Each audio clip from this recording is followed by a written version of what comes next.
proximité d'un certain nombre de sites sensibles. Je pense notamment aux sites Céveso. Lorsque quelqu'un a une fiche S et que nous avons une interrogation sur cette personne et sur les actes qu'il est susceptible de commettre, on doit pouvoir le maintenir en rétention jusqu'à ce que la vérification... Et les perquisitions... Même si on n'a rien fait, même si on n'a rien de suspect.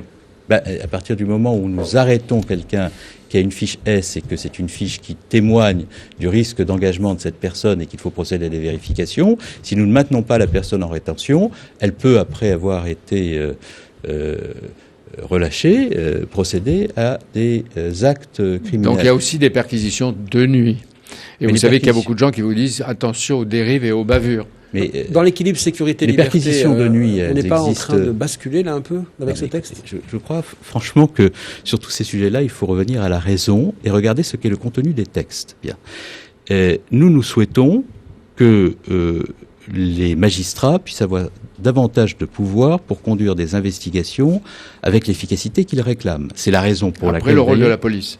Mais c'est la raison pour laquelle, d'ailleurs, nous souhaitons que la justice puisse disposer d'un certain nombre de techniques de renseignement pour pouvoir prévenir des actes terroristes. Je vous rappelle d'ailleurs que les mêmes qui estiment que cela constitue une décision ou une proposition législative attentatoire aux libertés étaient les mêmes au moment où nous examinions la loi renseignement qui considéraient que l'absence des magistrats dans la mobilisation des techniques était une forme d'altération des libertés. Qu'il y a certains qui ignorent ou qui veulent négliger le danger terroriste? Non, je dis simplement que le danger terroriste implique que l'État renforce les moyens de lutte contre le terrorisme et que l'analyse des textes législatifs appelle la plus grande rigueur intellectuelle et je constate qu'il y a une marge de progression. Vous avez noté qu'Alain Juppé, dans son livre, réclame, et il n'est pas le seul d'ailleurs, la légitime défense pour les policiers. C'est-à-dire que, est-ce qu'il n'y a pas le risque que l'on tire et qu'après on s'interroge sur la nature de la suspicion? J'ai lu avec beaucoup d'attention le livre d'Alain Juppé, pour lequel,